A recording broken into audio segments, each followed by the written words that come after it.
Grüße, meine Mitdenker und Trinker.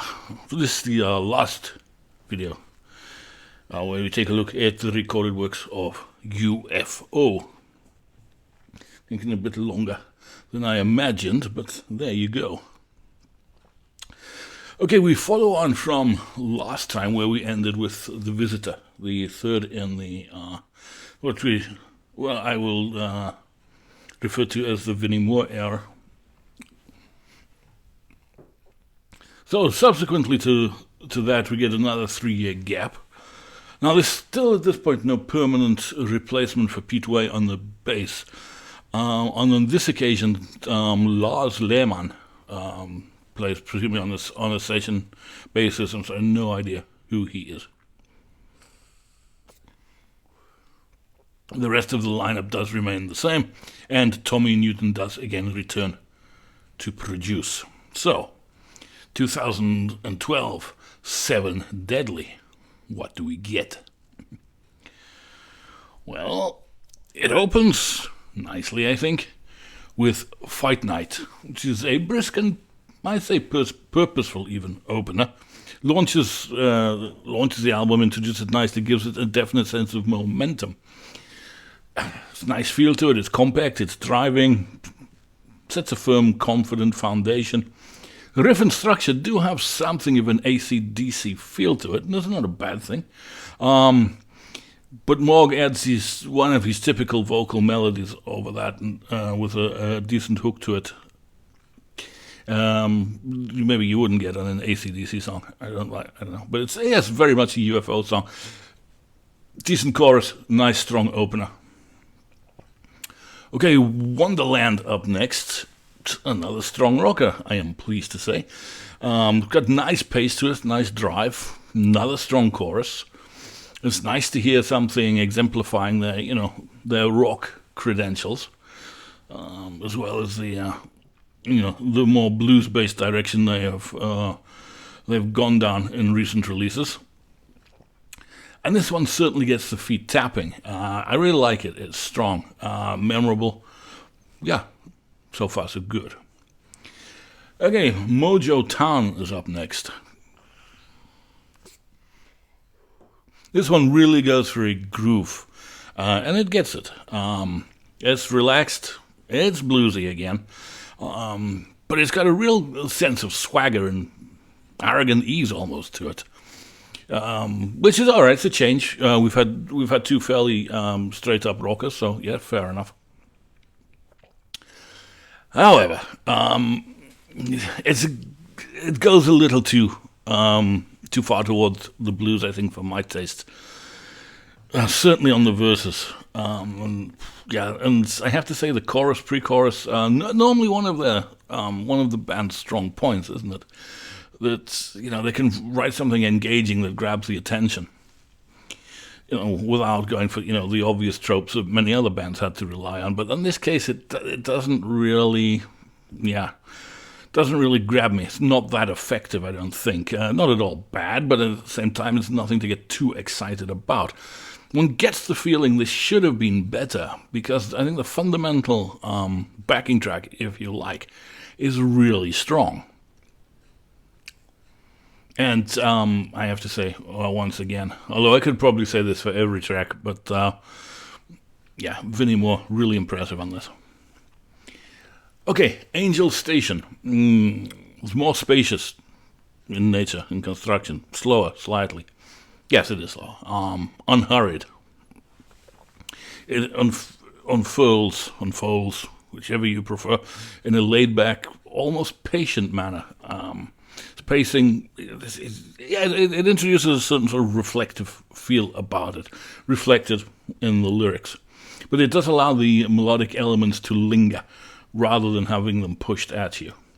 There's a really, really strong vocal on this, a pretty good hook on the chorus, as one would have come to expect. And I actually think this is a damn effective song.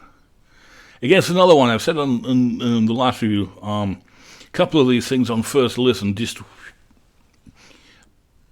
But this is one that, after repeated listens, yes, this really grows in stature even. We have heard this type of construction before, and I suppose one could say they may have done it better before, but this is by no means a bad song. As I said, it's a grower. I do like it. Okay, Year of the Gun. Tightens the mood a little bit, firmer, more contained sense of motion on this one. Not that the other meandered, but never mind. Track carries its weight through steadiness rather than speed. Well, but yeah, it is, again, it's very much based in, as is most of this album, in that traditional blues rock foundations. And again, I have this, for my taste, it takes these just a little too far. I get the impression they're trying to go for feel here, but I think on this occasion at the expense of substance. Yeah, it's a little ineffectual as a song, I feel. It's good, but it's not an exceptional effort.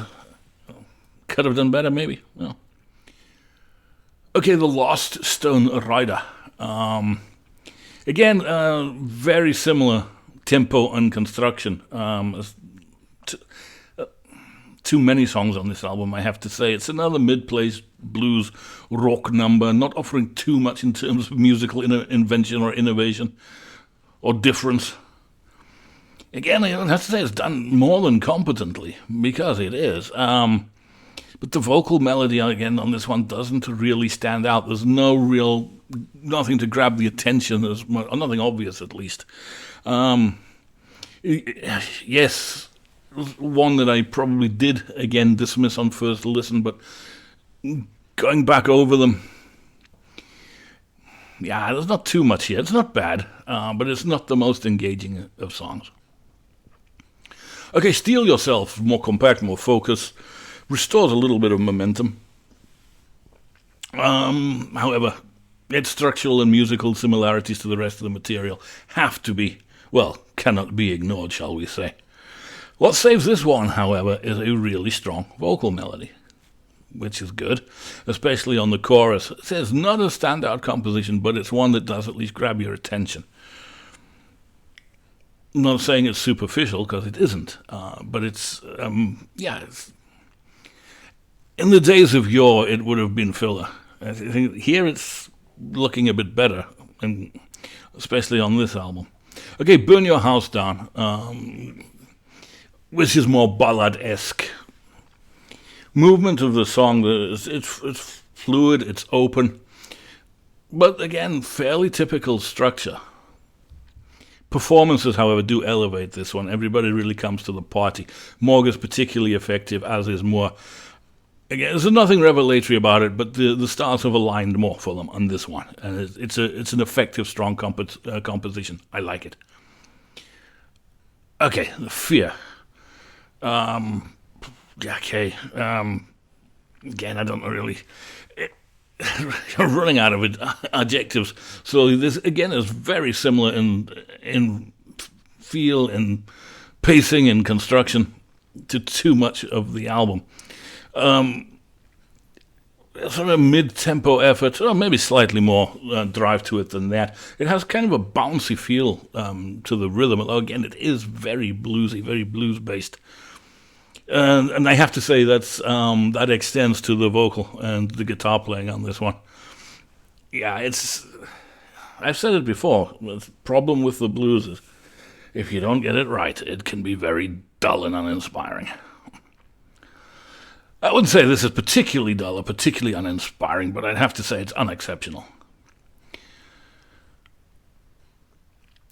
Okay, Waving Goodbye, which would have ended the album as released, which is a calmer, actually, much more reflective piece. Goes for dramatic effect.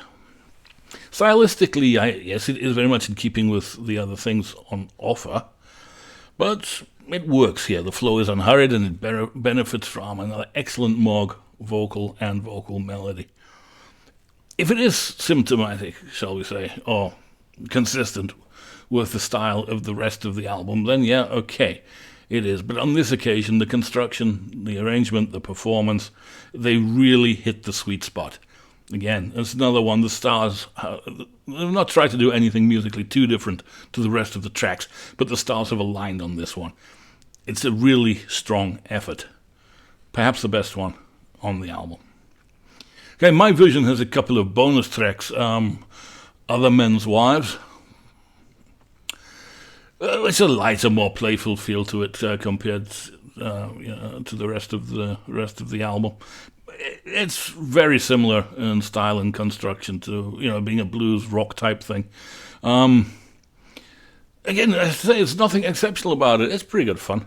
You can listen to it. Kind of one of those bonus tracks where you feel able to say, yeah, I know that was why it was the bonus track. Like in the old single did, I guess. I know that was why that was the B-side and not the A-side. Yeah. And there's a second bonus track called Bag O' Blues.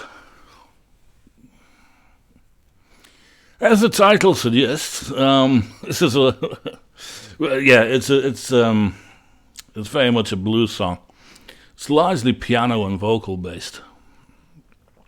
Feel is very informal, almost like it's a jam. I think it was done as a bit of fun, but if you close your eyes, it just evokes one of those smoky blues bar in Chicago in the 1930s or something like that. You've heard this in the background in 1,000 films, this type of song.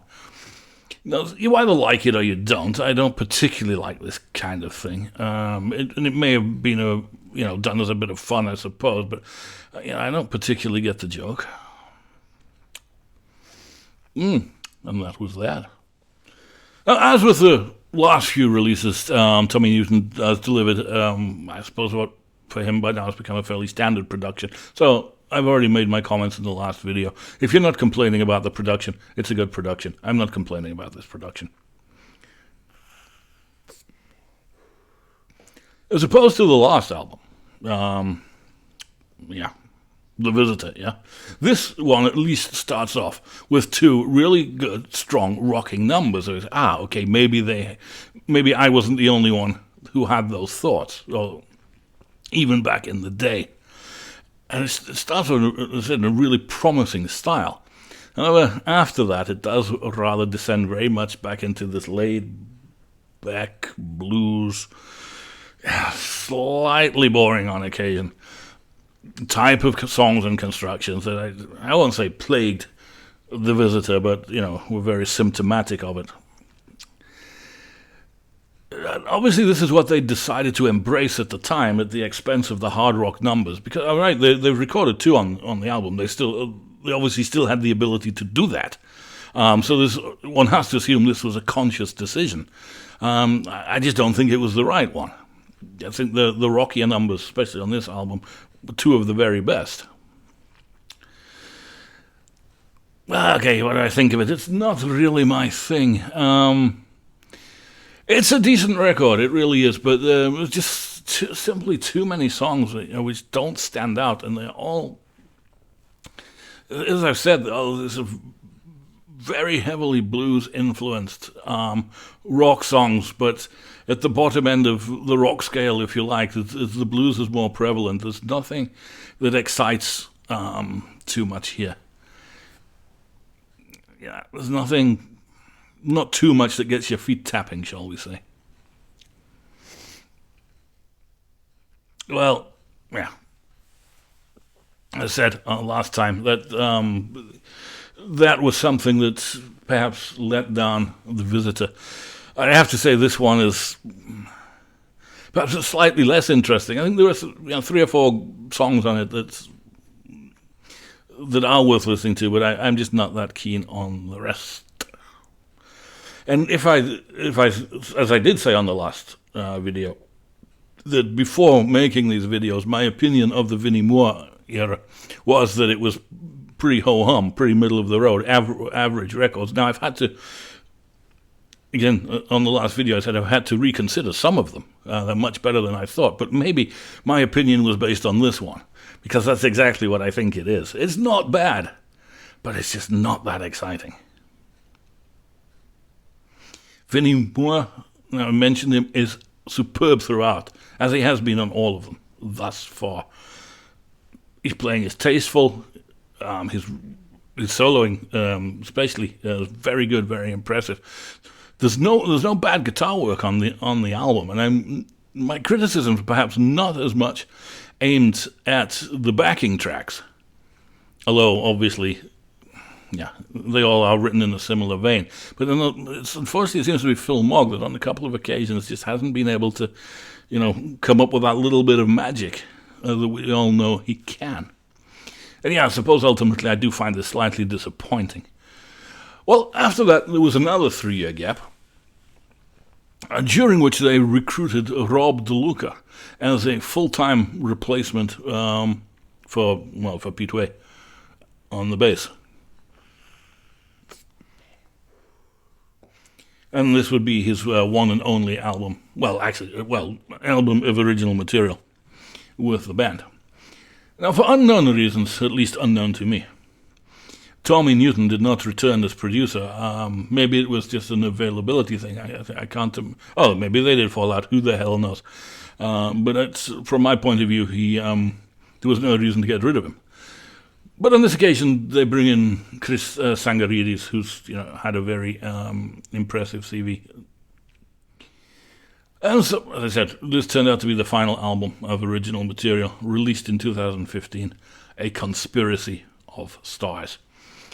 It opens with The Killing Kind, which is the only UFO song of which Rob DeLuca would ever have a writing credit. Point of trivia.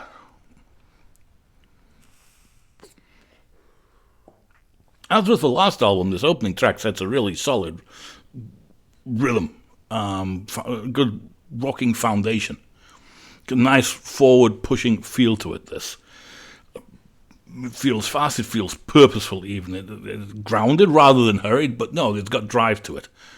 Nice riff. This really does rock, I have to say. And it's nice to hear the return of some energy. It's got all those hallmarks of a good UFO opening track. You think back, there's been some good ones. It may not be top 10, but, it's up there. It's a strong effort, and I must say, I do like it. They follow this up with Run Boy Run, which is more urgent motion, I should say, which, again, very encouraging, isn't it? The feel is steadier and perhaps more rhythmic than the opener, but it does offer a sense of propulsive movement to it. And again, they've, to some extent, rediscovered their gift for incorporating good and effective and engaging musical dynamics within the song, something that's not perhaps natural to the blues, where the effect comes more from the feel and the emotion.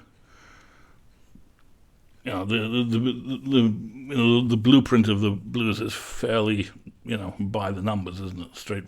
Straightforward. But here they've gone back to, what we know they can do. And, some good musicianship, some good dynamics at play here. And, very good. Next one is the Ballad of the Left-Hand Gun. Sounds like a cheap spaghetti western, doesn't it? And they're true to form. It develops in a relaxed blues-tinged character, which, could be fitting to some sort of western at least. But unfortunately, we are back to that. It's a more spacious song, I suppose. It has more of a roll to it. It's how would you say it? It certainly is a contrast with the more rock sensibilities and pacing of the first two numbers. Though it does have a nice hook to it when it gets going. And I have to say, it's one of those I really did dismiss upon first listening, but coming back to it, several listens later, it's actually all right. I think it's a pretty decent effort. Okay, Sugarcane up next, and here the album broadens in feel slightly. It adopts a looser rhythmic flow to this one. Feels more expansive, smoother, more open. It allows space to develop between the notes and perhaps the sections of the song. Having said that, it's still very much a blues-based effort, but based on what I've just said, it's slightly more progressive, shall we say. And it does retain a certain amount of rock sensibility. It's decent, maybe not instantly memorable. Decent chorus on it, I have to say. Yeah, it's all right. Okay. Moving on to Devils in the Detail. Slightly denser, it's more contained, perhaps more rock orientated. Steady, resolute pace to it. It comes across focused musically, and has some weight to it, which I think comes more from the tight arrangement than any overt driving tempo or anything like that. But look, fair enough. It's ultimately a pretty good tune. It's got a nice hook to it. Well, not outstanding. And again, it has a good performances all round. It's okay. Precious Cargo. Again, slightly longer piece, slightly more expressive, expansive piece. Overall characters measured. It actually works rather well, this one. Slightly mellower, yes, but it's slightly more expansive and expressive. But there's really strong stuff from Mogg and Moore on this one. It's graceful, yet it's impactful. It's not an outright blues, and yet it's not an outright power ballad or ballad or anything like that. It occupies some sort of middle ground somewhere to that, but just for points of reference, ultimately though, it is a good song. It's another one that it does bear repeated listens. It does grow on you. Okay, The Real Deal. As a commercial effort, going back to, let's see, if you think back to Mechanics or something like that, where there were more commercial but rock-based songs, that evokes that type of feel. Not that it has obvious hooks, but again, they didn't always have to rely on obvious hooks, did they? They had the ability to, with the inherent quality of the arrangement, the musical dynamics that supported that, and Mogg's ability to create appropriate vocal melodies. It's another one that does grow on you. It's slightly different from the rest of the album. It's not completely blues-based in that regard. Maybe they've done this sort of thing better in the past. I don't know.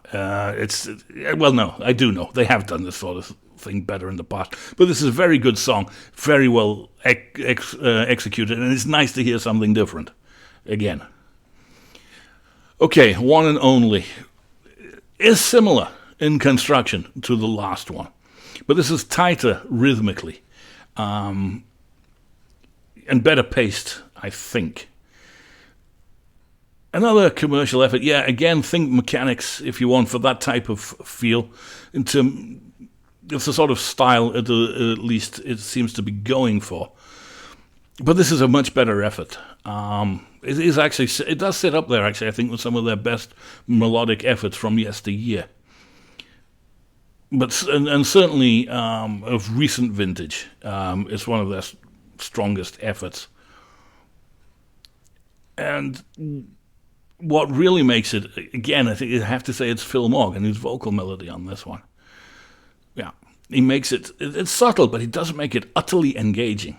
It really does. It's a really good song. Okay, Messiah of Love. I never like those type of titles, but never mind. It's a bit more forceful on this occasion, I have to say. They're trying a bit harder, a bit more balls to it musically. Again, well constructed and instrumentally very, very strong. It should have been better than it is. But again, I have to say on this occasion, it seems to be Mr. Mogg that hasn't quite come to the party on this one.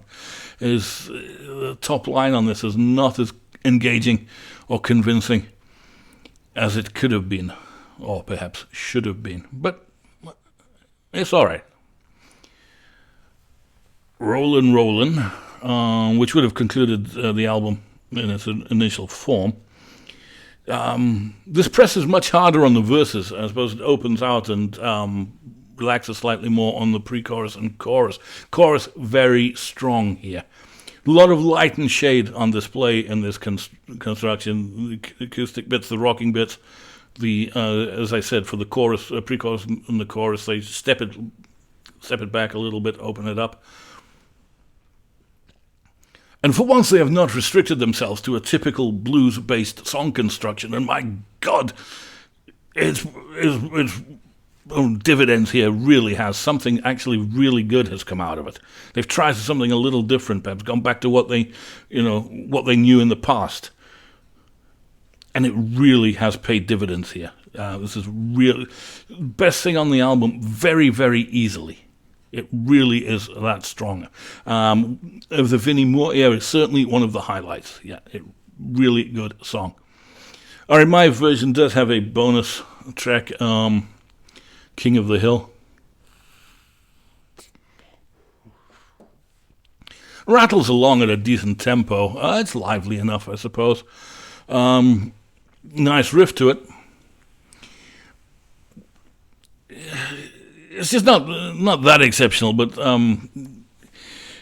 its orderliness, is that even a word? Yeah, is more than made up for by it. There's a certain verve and energy they give to it, which if they hadn't, I think it would have been somewhat throwaway.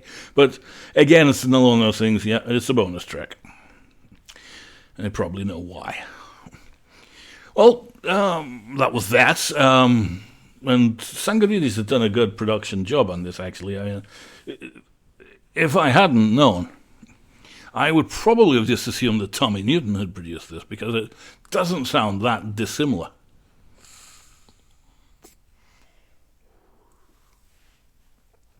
Which is a good thing. And again, this is another good production, and nothing to complain about on it. Vinnie Moore, again, is excellent all over this, if perhaps a little more restrained, but certainly very tasteful. He's a damn fine player, he really is. I just wish they'd... since I mean, most of the writing credit of the Vinnie Moore era have been Mogg and Moore. So I think it's fair to assume that he's been responsible for the core ideas of the vast majority of the music. Again, whether this was something they discussed between them or not, I don't know, but it's just a slight over-reliance on the blues, I think, to the detriment to the majority of these albums.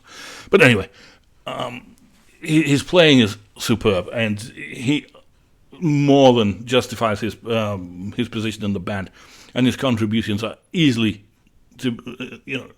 comparable to those of Schenker and Chapman. Really are.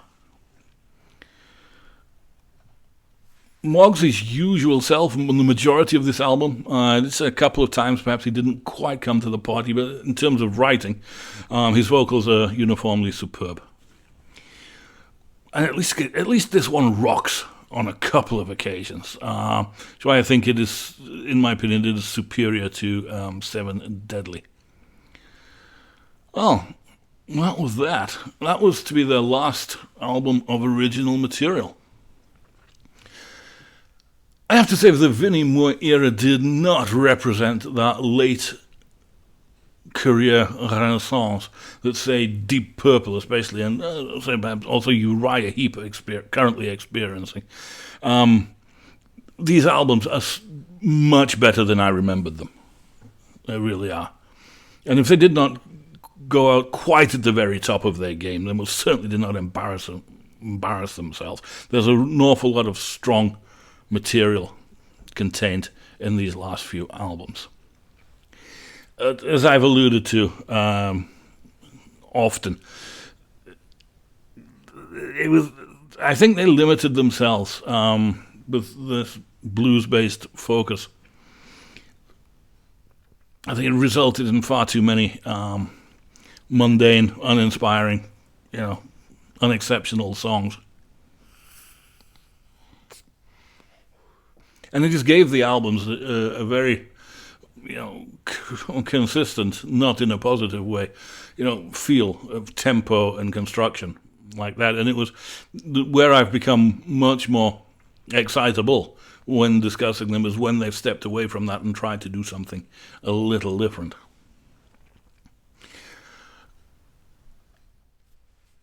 certainly, yeah, they did. They ended on a relative high, I would say. Though perhaps, in hindsight, this one could argue that this blues-based direction had run its course, and had they continued, perhaps a change of direction or some new impetus may have been required. But that didn't happen. Well, for a couple of years, that same lineup. Or sorry, no, a couple of years later, getting ahead of myself, they returned to the studio to record a collection of covers. Why? Who knows? Maybe the creative juices had just dried up. Maybe they owed the record company one last album. I really don't know.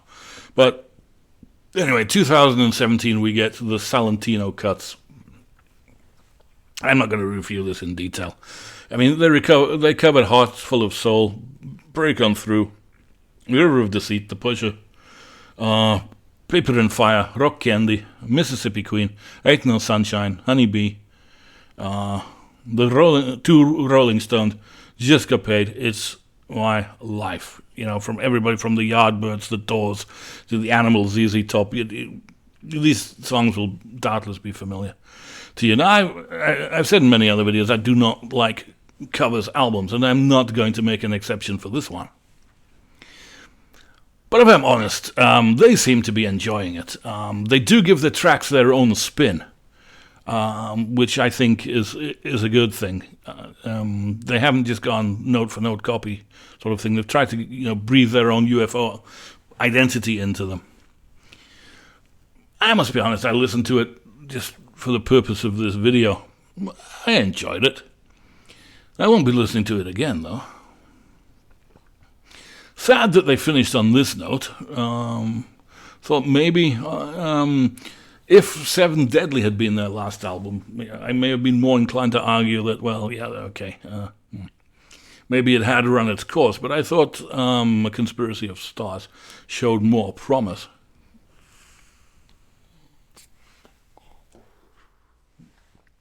But it wasn't to be.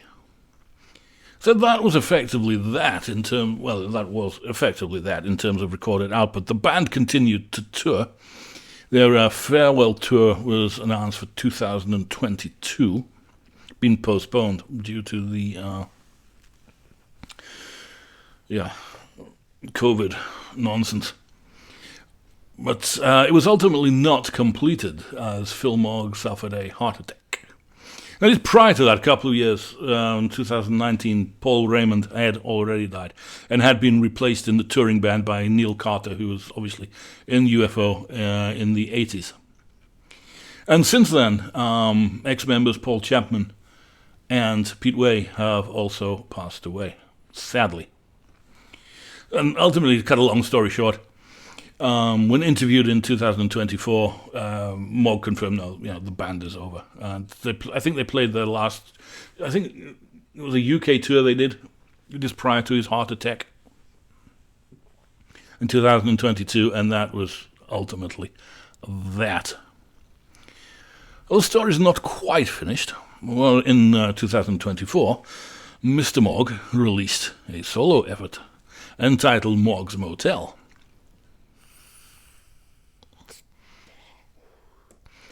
I'm not sure who else is involved in this, but I can really recommend it. It is really good. It is much more a return to the rock-based music of UFO prior to the Vinnie Moore era than it is of the blues-based stuff they delivered in the Vinnie Moore era. And I think it really, really benefits from that. The songs even are very strong, very catchy, very engaging, very well constructed. And I have to say, his voice has held up remarkably over 50 years. Okay, he never had a Child in Time or anything like that to sing that would, wreaked havoc with his vocal cords, but still, nevertheless, he sounds as good on Mogg's Motel as you pick your record. Go back to whenever. You pick it. Pick your own. His voice has really held up well. And I have to say, I can really recommend this album. If you've enjoyed anything we've talked about in these last 7 videos, do yourself a favor. Mog's Motel. Well, that was UFO. They should have been huge, and they never quite were. They had all the ingredients. They really did.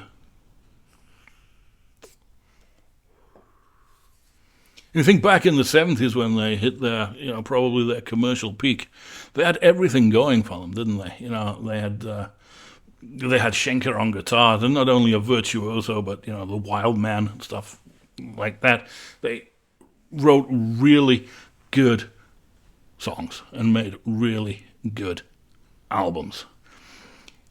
But they just didn't have the commercial success of a lot of their competitors who were nowhere near as good. I'm not going to mention any names, but yeah, life's a little unfair.